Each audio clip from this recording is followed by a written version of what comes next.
Hi guys, I'm back from an unintentional 1-month-long break. I didn't really plan to take this time not making any content, but it was the first Christmas season with us being a family of 4 and having another baby in the house. So with all the busyness of the holidays that happens, I just really wanted to focus in on that family time, and it ended up being exactly what we needed and a really lovely break. And I'm really excited to get this year started and all the content that I have planned for you guys. So I wanted to start the first video of this year being the best of beauty and my favorites of 2023. Also just really struggling with my hair. I've had a lot of hair loss from postpartum hair loss, so I actually cut my own hair trying to fix it. I would have loved to go to a salon, but I literally have no time to make an appointment and go out for a couple hours and come back. There's just too much going on at home right now. It's just hair, it'll grow back. Before we move on, don't forget to subscribe to my channel so you can keep in the loop with all the content that I have coming up, and be sure to like this video and hit the notification bell. This just really helps me in the algorithm. And let's get started. I had 3 foundation favorites in 2023: the Estee Lauder Double Wear Foundation, the L'Oreal True Match Nude Foundation, and the MAC Studio Radiance, which was a new release. That's the one I'm going to go with today. So I have the shade C4.5. This is what it looks like, and I'm going to mix this with my NYX color correcting primer in the green shade. I don't know if they sell this anymore, but I've had this forever. If you have a true green undertone olive skin, you need this because this helps to correct your foundation shade when you don't have the right undertone foundation. So because I find this MAC shade a little bit peachy, I mix this green in, and it not only just sort of neutralizes that peachy reddy undertones a bit, but it also gives me that olive undertone. The 4.5 is also a little bit darker. I found it was great during summertime, but right now not so much. So I'm gonna go in with a brush first and do these little patting in strokes.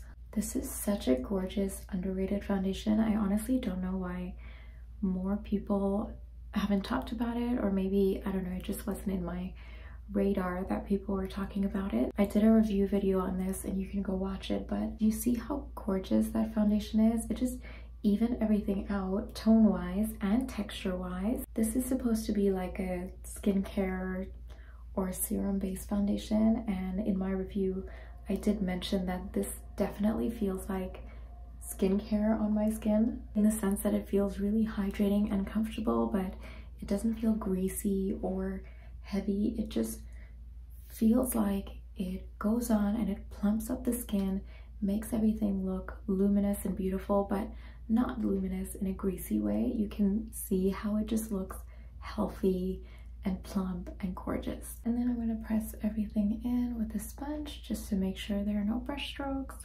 This foundation is a solid medium coverage. It's really easy to build up the coverage with it, and you don't need a lot at all. I didn't really get to try a lot of new concealers last year, but the one that I fell in love with was the e.l.f. Hydrating Camo Concealer. I had this before in like a corrector shade, but this time I was able to find it in exactly the shade that I needed, which is medium sand.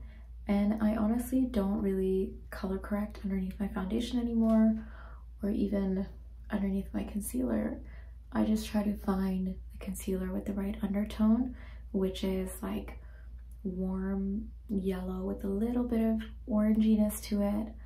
I know it's kind of hard to tell over video, but even though I'm an olive undertone, I don't go for an olive undertone in my concealer because I need my concealer to conceal and correct all at once. I also have to give credit to having a really good skincare routine. I feel like I finally found the skincare routine that helped me to achieve a more even skin tone. I obviously have still some dark circles and stuff, but it's not severe enough to a point where I feel like I have to correct it.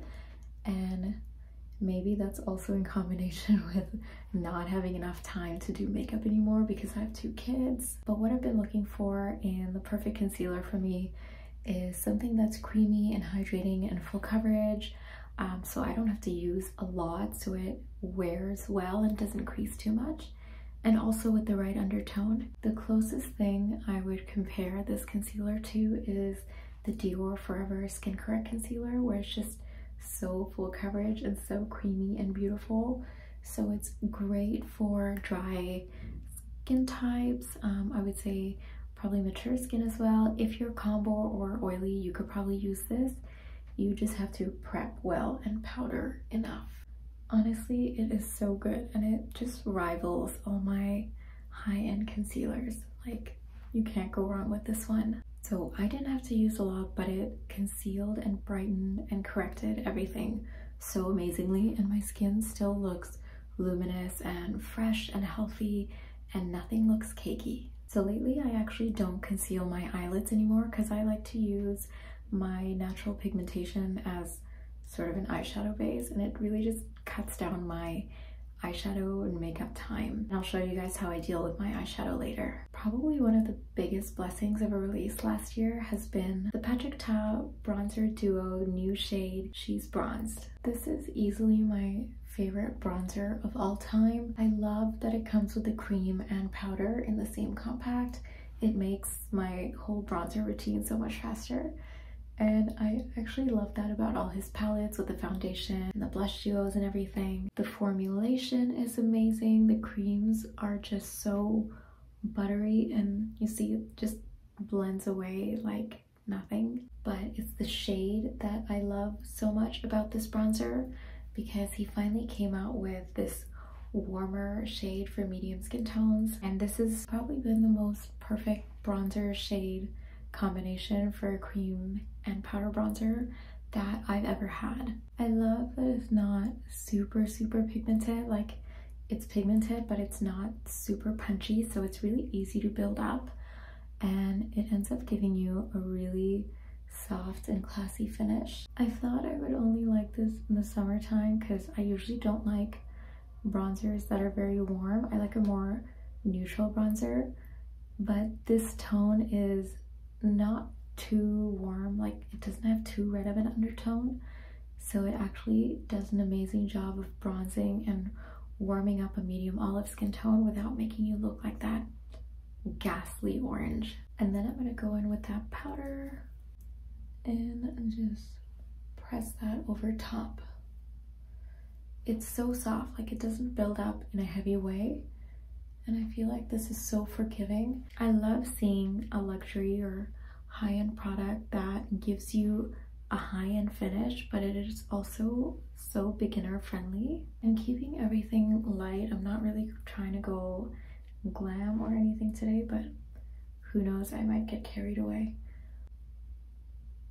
I'm just going over all the areas that I use the cream.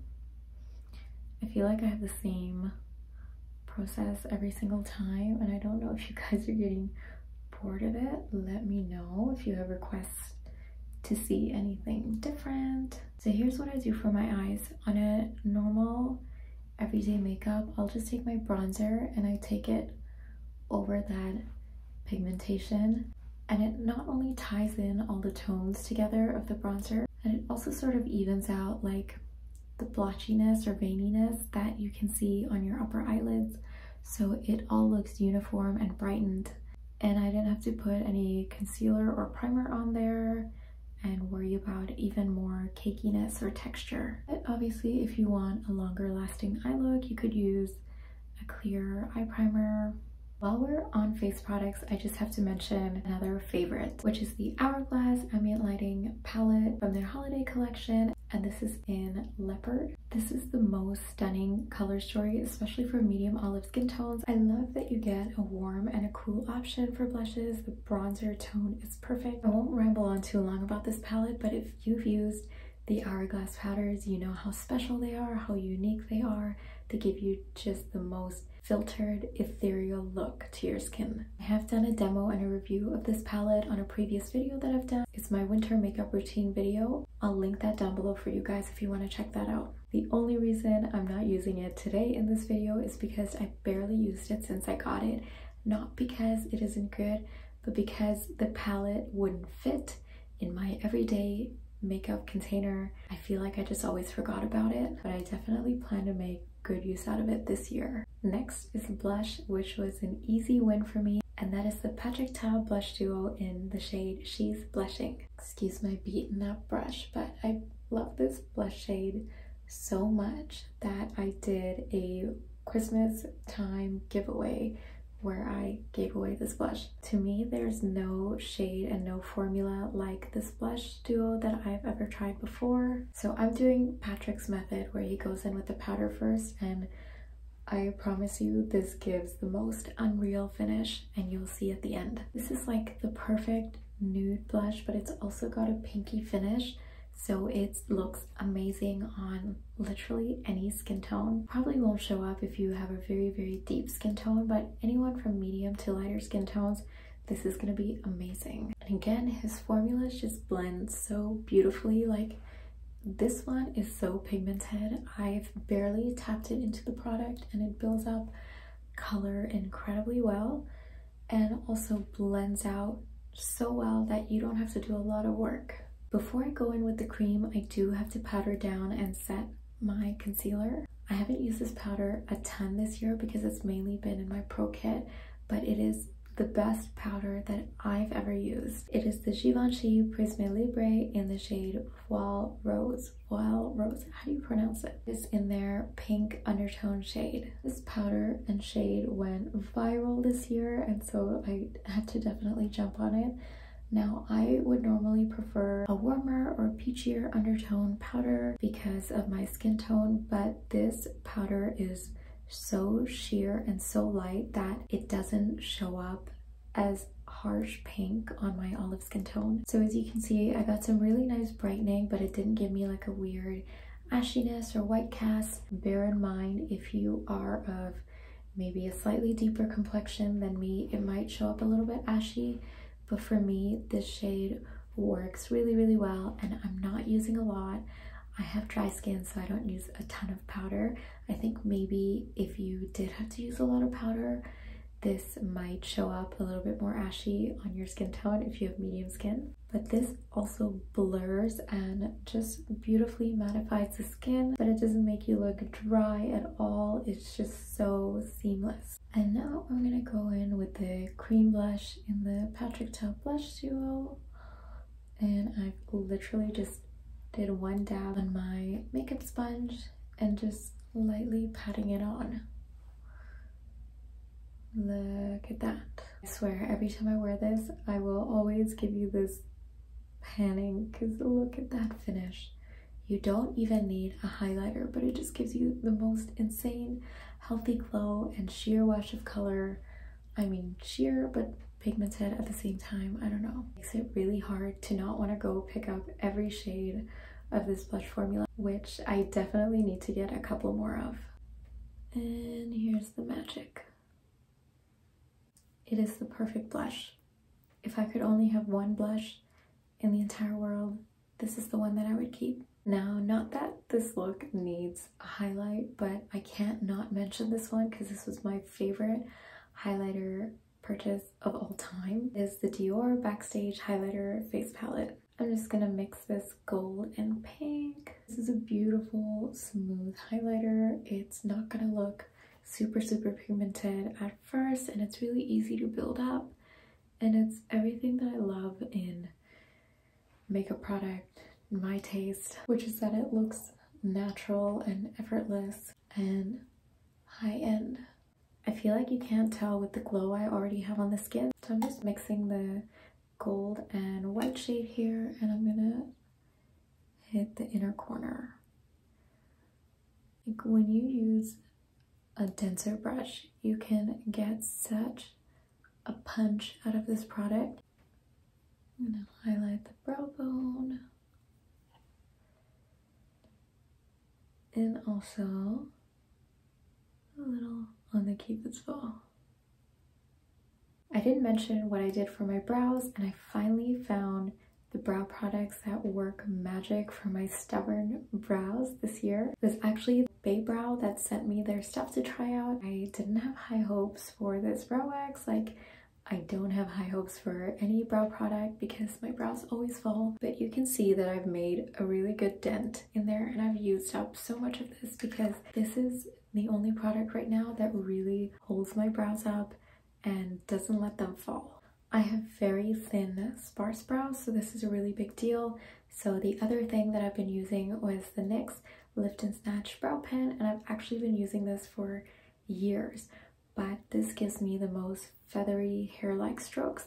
And I actually have a brow tutorial, and I'll link that down below as well, but I'll show you how to take really thin sparse brows to like beautiful and full like I have now. I also have a discount code for Babe Brow, and I'll link that down below for you guys as well. Now, I didn't do a lot of eye makeup in the last year because it's usually just been bronzer on my eyes. But the eyeshadow and eyeshadow palette that has been my favorite in the last few years still remains the Patrick Ta Major Dimension eyeshadow palette. This is the original one. He released his all matte eyeshadow palette this year, and honestly, it looks perfect for my pro makeup kit, but I have so many matte eyeshadows already that I didn't need it. But I'm here to tell you that his matte formulas are some of the best that I have ever tried. They blend so effortlessly, and I'm not going to blabber on here because I'll just show you how they work. I've already taken the bronzer on my eyes, but just for the sake of it, I'll mix these two shades.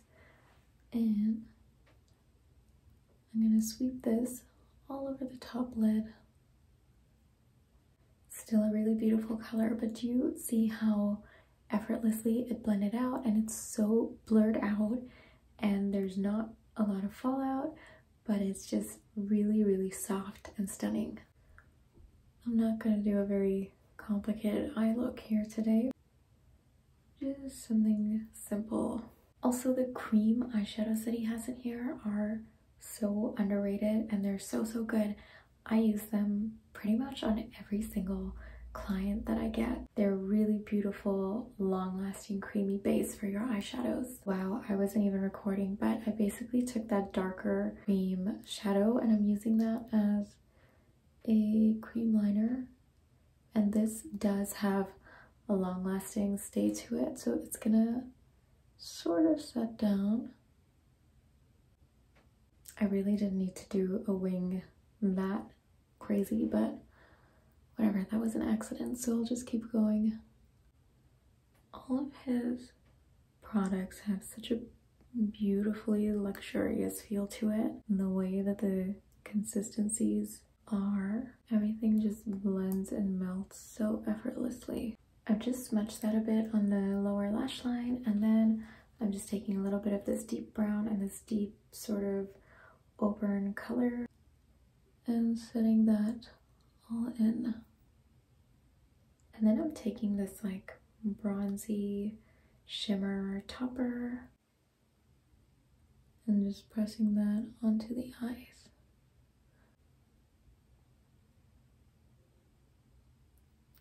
It's so pretty. Like, are you seeing that? Well, I definitely glammed it up more than I was expecting. So there's that. For mascara, I didn't have anything new or groundbreaking. I feel like I haven't really been buying mascara much because I've been putting my cash towards other things that I've wanted more. But the one lash product that has been consistent in my routine has been L'Oreal Lash Paradise Mascara Primer. This mascara primer will make any mascara look a million times better, and it builds up exactly like the Lash Paradise mascara does and just gives you amazing, voluminous, fluffy lashes. And I'm going to show you with this very basic L'Oreal Voluminous Carbon Black mascara. This is going to give me the most stunning, fluttery, natural looking lashes. Isn't that insane? It's thickened up my lashes so much, and it's made it so much more voluminous. This is why I never ever wear false lashes. It just, when you have the right mascara, it just does something. I don't have particularly long lashes or anything. Crap. Just ignore that for a sec. But yeah, I feel like it's also a personal preference. I feel like false lashes have always looked out of place on my face. I'm gonna let that dry as I do the rest of my face, and then I'll just flick it off at the end. last but not least, my favorite lip combos always start with the right combination of lip liner shades. This year I had two favorites, and that was the Charlotte Tilbury Pillow Talk lip liner in the original Pillow Talk shade and the NYX lip liner in the shade Natural. So here are the two shades. I've used both of them pretty much equal amounts of times. The Charlotte Tilbury is slightly pinkier and the NYX one is a slightly bit more neutral, still on the pinky side. I'm gonna use the NYX one today because it's just gonna go with the whole look a little better, but this makes me feel like it gives me the most natural looking lip color. If you're of a medium or olive skin tone and you have a hard time finding natural looking lip colors for your lip, go for this one. This is perfect. And then I'll always outline my lip with the NYX lip liner in the shade Brown. I wouldn't say always, but I have had this one for years and I keep coming back to it, but any brown lip liner will do. And my favorite lipstick of 2023, and I feel like I've used this so much in my videos and my shorts, but it is the Charlotte Tilbury Pillow Talk medium lipstick shade. I was able to get this tiny sample size. This is a perfect nude for medium olive skin tones, because it gives you a nice healthy punch of color to your lips, but it's also nude yet a little bit rosy, so it looks really flattering on medium olive skin tones. It makes your skin pop, but it just gives you the most romantic looking lip color ever. And last but not least, my favorite lip gloss of 2023. This is a weird one because when I initially tried it, I hated it, but I tried it a couple more times and I actually really love it now. So I'm gonna just go ahead and show it to you guys. It is the Patrick Ta lip gloss in the shade She's Expensive. I just had to let out my hair, so ignore the quick change here.